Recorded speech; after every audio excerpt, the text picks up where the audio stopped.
ഇവാഞ്ചലിയും അനുദിന സുവിശേഷ വിചിന്തനം. ഈശോ മിശിഹായിക്ക് സ്തുതിയായിരിക്കട്ടെ. ക്രിസ്തുവിൽ അത്രയും സ്നേഹവും ബഹുമാനവുമുള്ളവരെ, മെയ് 1 ഇന്ന് നമ്മുടെ വിചിന്തനത്തിനായി തിരുസഭാ മാതാവ് നൽകുന്ന സുവിശേഷ ഭാഗം മത്തായിയുടെ വിശുദ്ധ സുവിശേഷം 13-ാം അധ്യായം 54 മുതൽ 58 വരെയുള്ള തിരുവചന ഭാഗങ്ങളാണ്. ഇന്ന് സാർവത്രിക സഭ തൊഴിലാളികളുടെ മധ്യസ്ഥനായ വിശുദ്ധ ഔസേപ്പിതാവിൻ്റെ തിരുനാൾ സാഘോഷം കൊണ്ടാടുകയാണ്.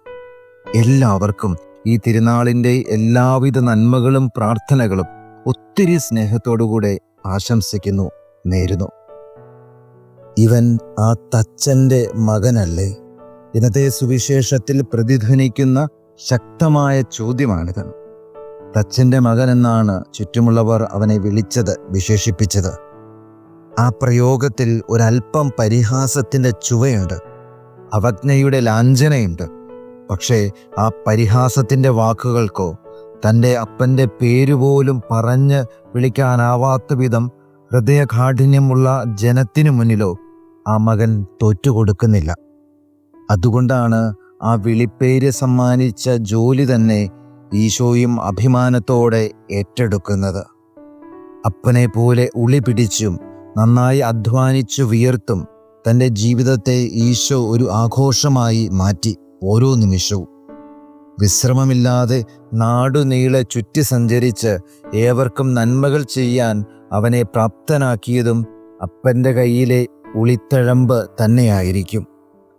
അധ്വാനിച്ച് ജീവിച്ച അപ്പൻ്റെ മകൻ അധ്വാനിക്കുന്നതിൽ ആനന്ദം കണ്ടെത്തി ഈ ലോകത്തിൽ നിന്ന് കടന്നുപോയി. ഏതൊരു തൊഴിലിനും അതിൻ്റേതായ മഹത്വമുണ്ട് എന്ന് യേശുവിനറിയാമായിരുന്നു. നിർഭാഗ്യവശാൽ അന്നത്തെ ജനങ്ങൾക്കും ജനപ്രമാണികൾക്കും അത് ഇല്ലാതെ പോയി എന്ന് സുവിശേഷത്തിൽ നിന്ന് നമുക്ക് മനസ്സിലാക്കാൻ സാധിക്കും. സ്നേഹം നിറഞ്ഞവരെ, തൊഴിലിനെ പറ്റിയുള്ള സഭയുടെ കാഴ്ചപ്പാട്, വീക്ഷണം സഭ വിശദീകരിക്കുന്നത് വിശുദ്ധ ഔസേപ്പിതാവിലൂടെയാണ്. 1955 മെയ് 1-ാം തീയതി സെന്റ് പീറ്റേഴ്സ് സ്ക്വയറിൽ തടിച്ചുകൂടിയ അനേകായിരം തൊഴിലാളികളെ സാക്ഷിയാക്കി തൊഴിലാളികളോടായി 12-ാം പീസ് പാപ്പ പറഞ്ഞു, ഇന്നു മുതൽ മെയ് 1-ാം തീയതി തൊഴിലാളിയായ വിശുദ്ധ ഔസേപ്പിതാവിൻ്റെ തിരുനാൾ നാം ആഘോഷിക്കും.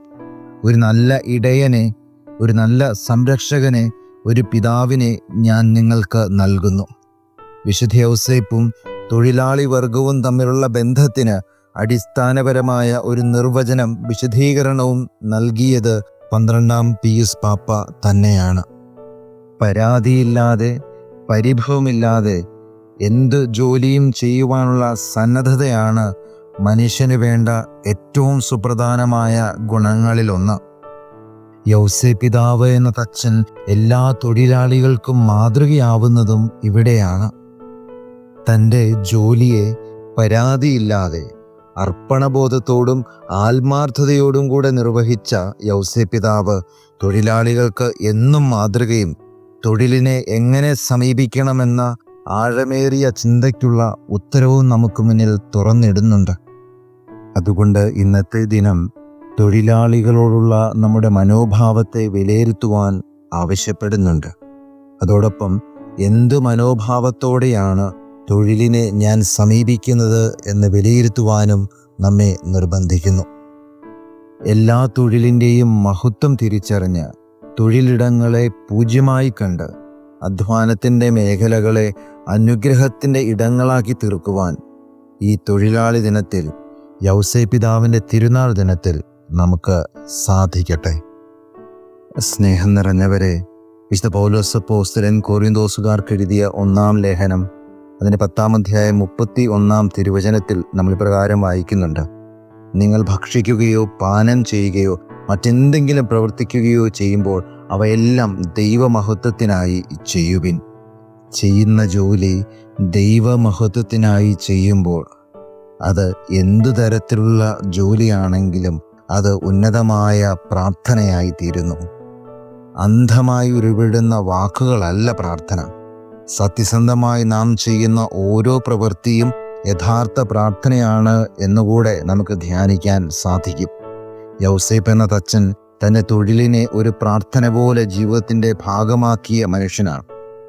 തൊഴിലിനെ ദൈവമഹത്വത്തിനായി സമർപ്പിച്ച നലം തികഞ്ഞ തൊഴിലാളിയാണ് എന്ന ചിന്ത കൂടി നമ്മുടെ മനസ്സിൽ സൂക്ഷിച്ചുകൊണ്ട് ഈ തിരുനാൾ നമുക്ക് സാഘോഷം കൊണ്ടാടുവാൻ സാധിക്കട്ടെ. ഒരിക്കൽ കൂടെ എല്ലാവർക്കും ഈ തിരുനാളിൻ്റെ എല്ലാവിധ നന്മകളും പ്രാർത്ഥനകളും ഒത്തിരി സ്നേഹത്തോടു കൂടെ നേരുന്നു. ദൈവം നിങ്ങളെല്ലാവരെയും സമൃദ്ധമായിട്ട് അനുഗ്രഹിക്കട്ടെ. ആമേൻ.